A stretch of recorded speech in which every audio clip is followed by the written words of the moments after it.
My daughter tried to destroy our family by taking a DNA test behind my back. She said with a smug smile, "Guess what, Mom? Dad's not my real father." But I remained calm, knowing she had no idea about the truth that would. The kitchen was quiet except for the soft hum of the dishwasher when Emma stormed in, waving an envelope like a victory flag. Her eyes gleamed with a cruel satisfaction I'd never seen in my 17-year-old daughter before. "Look what I got," she said, her voice dripping with contempt.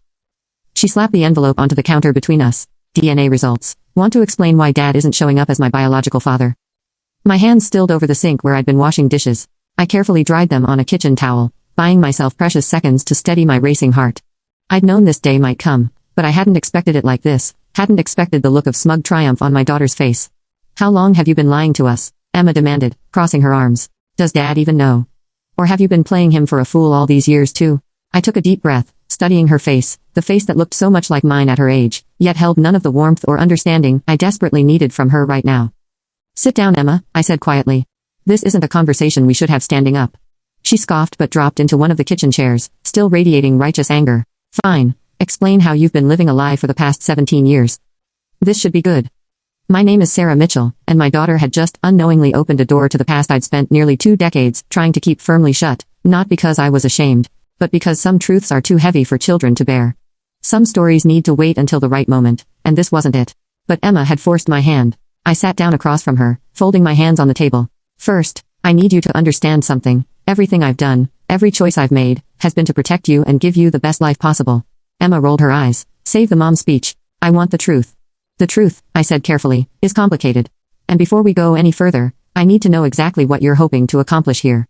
Are you looking for answers, or are you just trying to hurt me?" She faltered for a moment, her confidence wavering. "I deserve to know who my real father is," she said finally, but her voice had lost some of its edge. I nodded slowly. "Yes, you do, but not like this, not as a weapon you can use to try to tear this family apart." "Family?" She laughed bitterly. "What family? It's all built on lies." "No," I said firmly, "it's built on love. Your father, the man who raised you, who has loved you every single day of your life, he knows you're not biologically his. He's always known." Emma's eyes widened, her carefully constructed narrative beginning to crack. "What? David and I met when I was already pregnant with you," I explained, watching her face carefully. "I was 22, scared and alone. He didn't have to stay. He didn't have to love us, but he chose to every single day." Emma's voice trembled. "But why didn't you tell me?" I reached across the table, grateful when she didn't pull away from my touch. "Because some stories need time, because you needed to be old enough to understand that family isn't just about DNA, it's about choice, it's about love." "Then who is my biological father?" she asked, her voice smaller now. I closed my eyes briefly, memories washing over me. "His name was Michael, and that story is the part I've been trying to protect you from." "I want to know," Emma insisted, but the smugness was gone, replaced by something more vulnerable. "I need to know." I took another deep breath, steeling myself for the conversation I'd hoped to have years from now, when she was older, when she could better understand the complexities of love and loss, and the choices we make when we're young. "I met Michael when I was in college," I began, my voice steady despite the ache in my chest. "He was charming, ambitious, and I thought I was in love. We dated for nearly a year before I got pregnant." Emma leaned forward, hanging on every word. "What happened when I told him about the pregnancy?" I paused, choosing my words carefully. "He made it clear he wasn't ready for that responsibility. He had plans, law school, a career, a future that didn't include a baby. He told me to take care of it, and when I refused, he disappeared just like that." "Just like that?" Emma whispered. I nodded.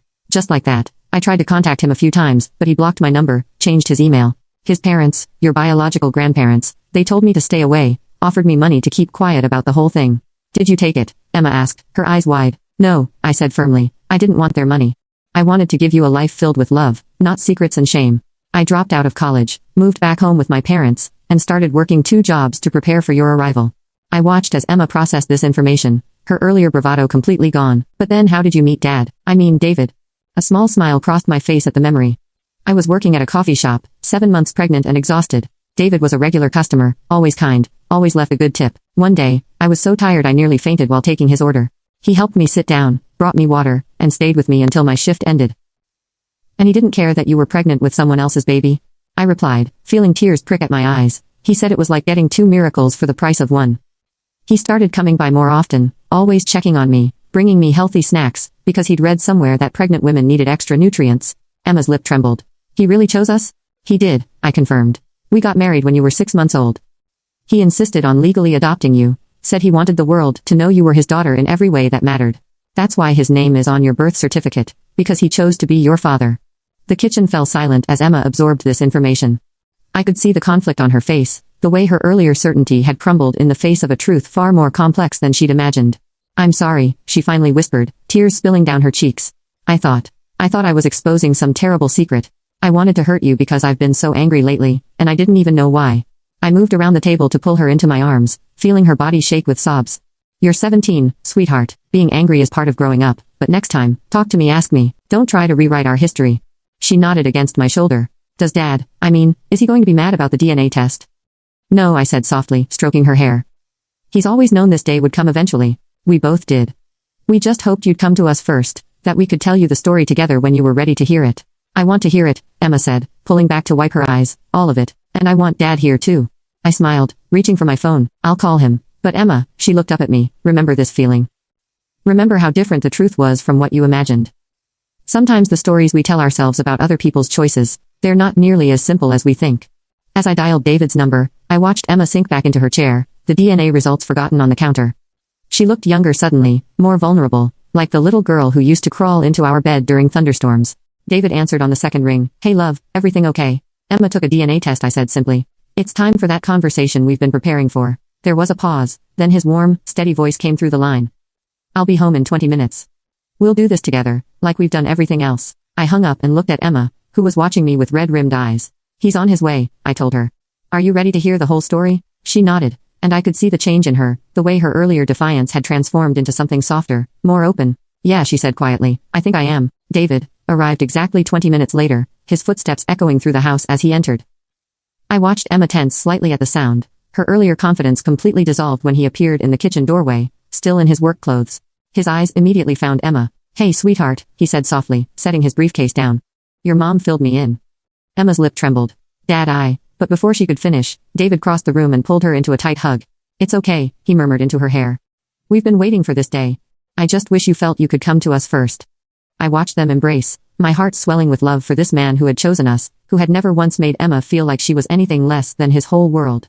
When they finally pulled apart, David kept one arm around Emma's shoulders as he sat down beside her. "So," he said, looking between us, "where should we start?" "Mom told me about meeting you," Emma said quietly, "about how you chose us." David smiled, his eyes meeting mine across the table. "Best decision I ever made. But there's more to the story, isn't there, Sarah?" I nodded, knowing we had to tell her everything now. No more protecting her from the harder truths. "Yes, Emma needs to know about what happened after, about Michael's attempts to come back." Emma's head snapped up. "What?" "He tried to come back." I took a deep breath, feeling David's steady presence giving me strength. "When you were 5 years old, Michael showed up at our door. He'd seen a photo of you at his parents' house. They'd been keeping tabs on us through mutual friends, though I didn't know it at the time." "What did he want?" Emma asked, her voice barely above a whisper. "He said he made a mistake," I continued, the memory still sharp after all these years. "He finished law school, started a successful career, got married, but something was missing. He said he couldn't stop thinking about the daughter he'd abandoned."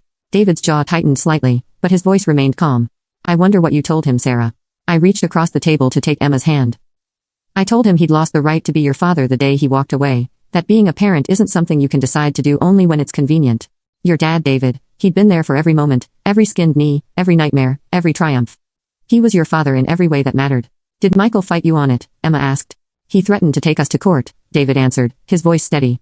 "Said he had resources now, could prove he was the biological father and demand partial custody."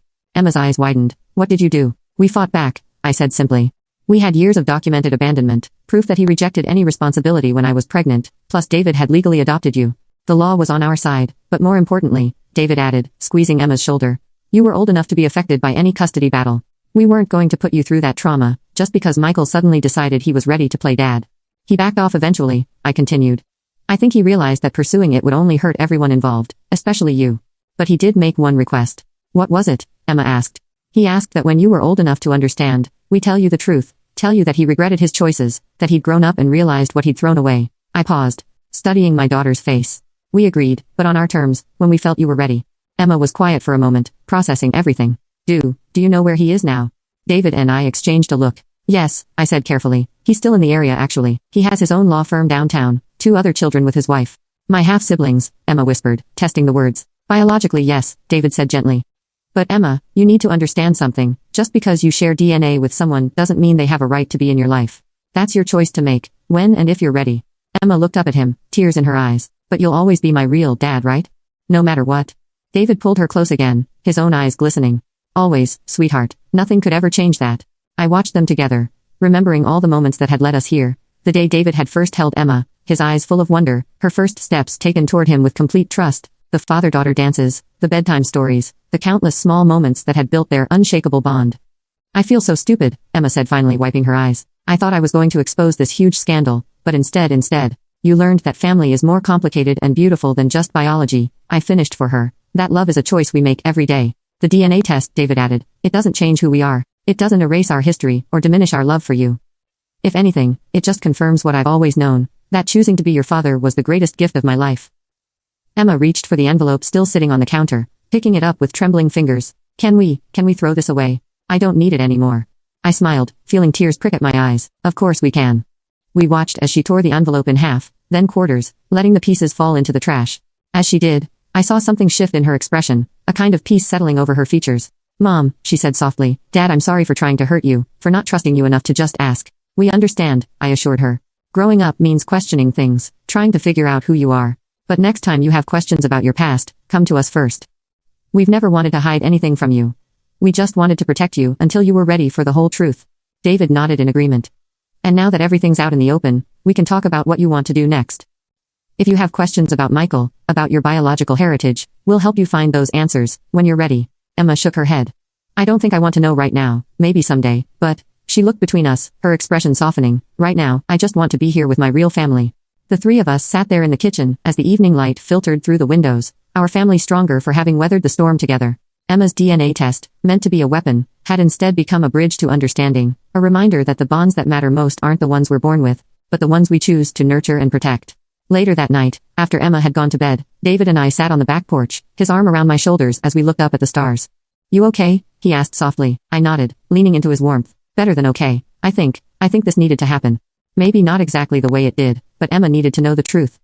She's stronger than we give her credit for, David mused, just like her mother. I turned to look at him, this man who had stepped into our lives and chosen to make us his family. Thank you, I whispered, for everything, for loving us both so completely. He smiled, pulling me closer. Thank you for letting me, for trusting me with your heart, and with Emma's. Inside, we could hear Emma moving around in her room, probably getting ready for bed. The sound was so familiar, so precious, a reminder of all the ordinary moments that made up our extraordinary love story. Do you think she'll want to meet him someday? I asked quietly. Michael. David was quiet for a moment, considering. Maybe, and if she does, we'll support her. But I think today showed her something important, that the truth isn't always what we expect it to be, and sometimes the family we choose is stronger than the family we're born into. I nodded, feeling a deep sense of peace settle over me. The secret I'd carried for so long wasn't a secret anymore, and somehow that made everything clearer. Our family wasn't perfect, but it was real. It was built on choice, on love, on the daily decision to be there for each other. Emma's DNA test, meant to break us apart, had only brought us closer together.